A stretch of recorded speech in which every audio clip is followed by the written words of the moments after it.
చేసుకుంటున్నాను. ఎందుకంటే చంద్రబాబు నాయుడు గారు తన 5 సంవత్సరాల కాలంలో ఈ విద్య కోసం ఏమైనా ఖర్చు పెట్టాడు అంటే అది 300 కోట్లు మాత్రమే. కానీ జగన్మోహన్ రెడ్డి గారు కేవలం 2 సంవత్సరాల్లోనే 15,715 స్కూల్స్ గాను ఫస్ట్ ఫేజ్ లో 3,600 కోట్లు ఖర్చు పెట్టి పిల్లల భవిష్యత్తుకి ఒక స్ట్రాంగ్ పునాదిని వేశారని కూడా ఈ సందర్భంగా తెలియజేస్తున్నారు. అంతేకాకుండా ఈ విద్యా కానుక కోసం 730 కోట్లు ఖర్చు పెట్టారు ఈ సంవత్సరానికి. అంటే పిల్లలకి మంచి ఎడ్యుకేషన్ ఇవ్వటం అనేది ఆ కుటుంబం మొత్తానికి ఒక ఆర్థికంగా స్ట్రాంగ్ సపోర్ట్ ఇచ్చినట్టు.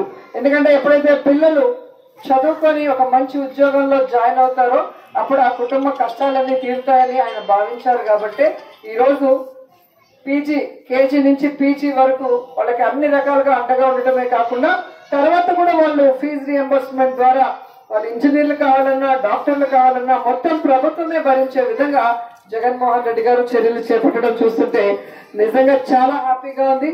అండ్ ఈ దేశంలోనే విద్యారంగంలో ఇన్ని పథకాలు ఇన్ని సంస్కరణలు చేసి ఆదర్శంగా నిలిచిపోయారనటంలో ఎటువంటి సందేహం లేదు.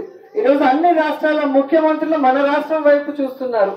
ఇన్ని కష్టాల్లో ఇన్ని అప్పుల్లో ఉన్నా కూడా మొదటిసారి ముఖ్యమంత్రి అయినా కూడా జగన్మోహన్ రెడ్డి గారు ఇంత సుపరిపాలన చేస్తూ ప్రతి ఒక్క విషయంలో అది హాస్పిటల్స్ రెన్యువేషన్ చేసి ఒక మంచి వైద్యం అందించే విషయంలో కానీ స్కూల్స్ రెన్యువేట్ చేసి పిల్లలకి ఒక మంచి విద్యను అందించడంలో కానీ అలాగే పేదవాడికి ఇళ్ల పట్టాలిచ్చి ఇళ్లు కట్టించడంలో కానీ రేషన్ ఇవ్వడంలో కానీ పెన్షన్ ఇవ్వడంలో కానీ ఇలా ఏ పథకం తీసుకున్నా కూడా ప్రతి ఒక్క కుటుంబం గురించి ఆలోచించి చేస్తున్నది చూస్తుంటే చరిత్రలో నిలిచిపోయిన ముఖ్యమంత్రిగా జగన్మోహన్ రెడ్డి గారిని అందరూ కూడా అభినందిస్తున్నారు.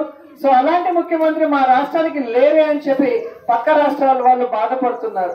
సో జగన్మోహన్ రెడ్డి గారు లాంటి ముఖ్యమంత్రిని ఈ రాష్ట్రానికి ముఖ్యమంత్రి చేసినందుకు మీ అందరికీ కూడా కృతజ్ఞతలు తెలియజేసుకుంటూ అలాంటి ముఖ్యమంత్రి ఇంకా 30-40 సంవత్సరాలు మన రాష్ట్రానికి జగన్మోహన్ రెడ్డి గారే ఉండాలి. మన కష్టాలు తీరాలి, మన రాష్ట్రం కూడా అభివృద్ధి వైపుకు పరుగులు తీయాలని మనస్ఫూర్తిగా కోరుకుంటూ మీ అందరి అండ ఎప్పుడు జగనన్నకి ఉండాలని పిల్లలకి కూడా జగనన్న ఆశీస్సులు ఎప్పుడు ఉంటాయని తెలియజేసుకుంటూ సెలవు తీసుకుంటున్నాను. జై జగన్.